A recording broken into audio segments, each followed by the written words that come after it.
Roma pasal 8 ayat 1 sampai 39. Hidup oleh Roh.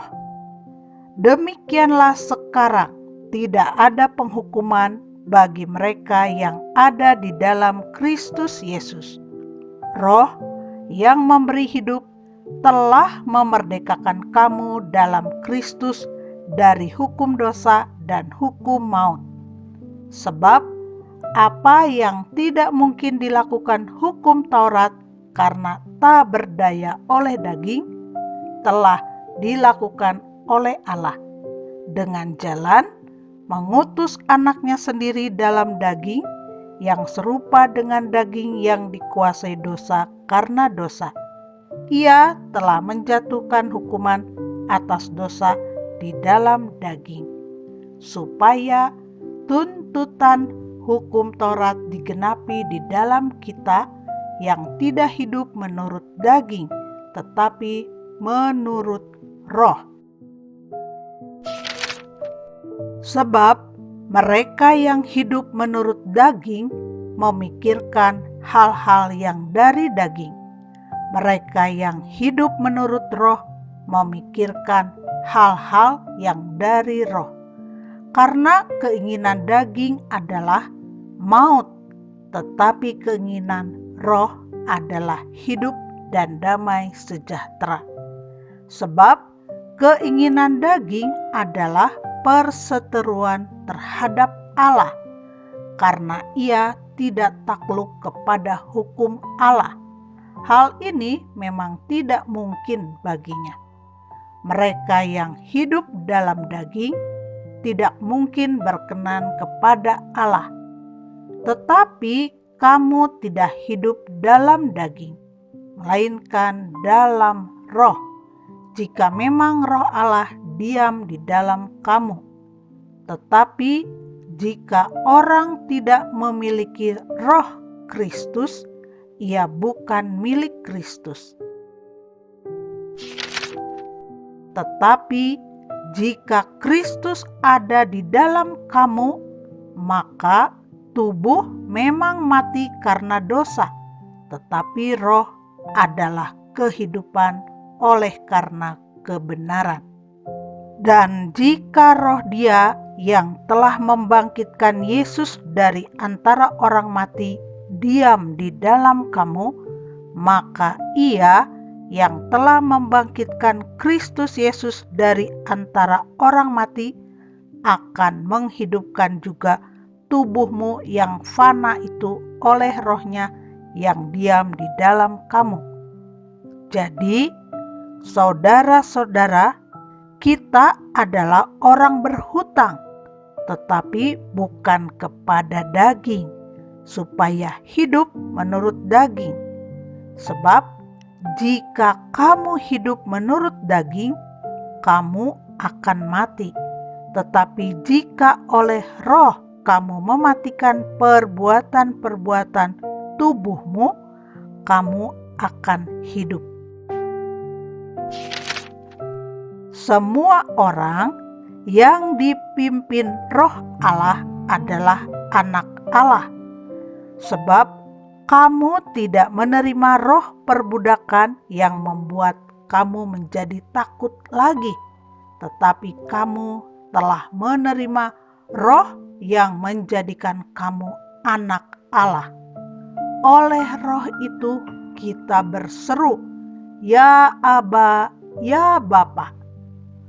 Roh itu bersaksi bersama-sama dengan roh kita bahwa kita adalah anak-anak Allah.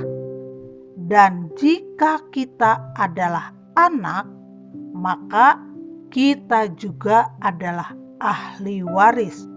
Maksudnya, orang-orang yang berhak menerima janji-janji Allah yang akan menerimanya bersama-sama dengan Kristus, yaitu jika kita menderita bersama-sama dengan Dia, supaya kita juga dipermuliakan bersama-sama dengan Dia.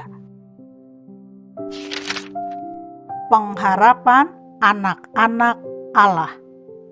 Sebab aku yakin bahwa penderitaan zaman sekarang ini tidak dapat dibandingkan dengan kemuliaan yang akan dinyatakan kepada kita. Sebab dengan sangat rindu seluruh makhluk menantikan saat anak-anak Allah dinyatakan.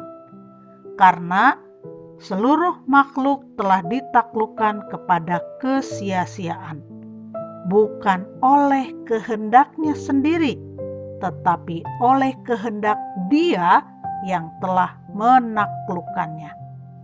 Tetapi dalam pengharapan, karena makhluk itu sendiri juga akan dimerdekakan dari perbudakan kebinasaan dan masuk ke dalam kemerdekaan kemuliaan anak-anak Allah.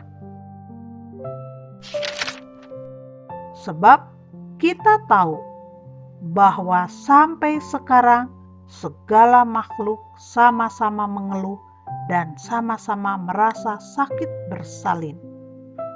Dan bukan hanya mereka saja, tetapi kita yang telah menerima karunia sulung roh, kita juga mengeluh dalam hati kita sambil menantikan pengangkatan sebagai anak, yaitu pembebasan tubuh kita.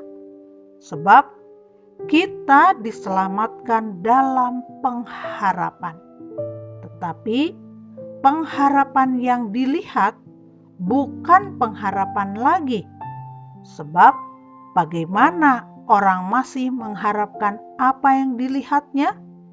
Tetapi jika kita mengharapkan apa yang tidak kita lihat, kita menantikannya dengan tekun. Demikian juga Roh membantu kita dalam kelemahan kita. Sebab kita tidak tahu bagaimana sebenarnya harus berdoa. Tetapi Roh sendiri berdoa untuk kita kepada Allah dengan keluhan-keluhan yang tidak terucapkan. Dan Allah yang menyelidiki hati nurani mengetahui maksud Roh itu, yaitu bahwa Ia sesuai dengan kehendak Allah berdoa untuk orang-orang kudus. Kita tahu sekarang bahwa Allah turut bekerja dalam segala sesuatu untuk mendatangkan kebaikan bagi mereka yang mengasihi Dia, yaitu bagi mereka yang terpanggil sesuai dengan rencana Allah. Sebab semua orang yang dipilihnya dari semula, mereka juga ditentukannya dari semula untuk menjadi serupa dengan gambaran anaknya, supaya Ia, anaknya itu, menjadi yang sulung di antara banyak saudara. Dan mereka yang ditentukannya dari semula, mereka itu juga dipanggilnya. Dan mereka yang dipanggilnya, mereka itu juga dibenarkannya. Dan mereka yang dibenarkannya, mereka itu juga dimuliakannya. Keyakinan iman. Sebab itu, apakah yang akan kita katakan tentang semuanya itu? Jika Allah di pihak kita, siapakah yang akan melawan kita? Ia yang tidak menyayangkan anaknya sendiri, tetapi yang menyerahkannya bagi kita semua, bagaimanakah mungkin Ia tidak mengaruniakan segala sesuatu kepada kita bersama-sama dengan Dia? Siapakah yang akan menggugat orang-orang pilihan Allah? Allah yang membenarkan mereka? siapakah yang akan menghukum mereka? Kristus Yesus yang telah mati, bahkan lebih lagi, yang telah bangkit, yang juga duduk di sebelah kanan Allah, yang malah menjadi pembela bagi kita? Siapakah yang akan memisahkan kita dari kasih Kristus? Penindasan atau kesesakan, atau penganiayaan, atau kelaparan, atau ketelanjangan, atau bahaya, atau pedang? Seperti ada tertulis, oleh karena Engkau kami ada dalam bahaya maut sepanjang hari. Kami telah dianggap sebagai domba-domba sembelihan. Tetapi dalam semuanya itu, kita lebih daripada orang-orang yang menang oleh Dia yang telah mengasihi kita. Sebab aku yakin bahwa baik maut maupun hidup, baik malaikat-malaikat maupun pemerintah-pemerintah, baik yang ada sekarang maupun yang akan datang, atau kuasa-kuasa, baik yang di atas maupun yang di bawah, ataupun sesuatu makhluk lain, tidak akan dapat memisahkan kita dari kasih Allah yang ada dalam Kristus Yesus Tuhan kita.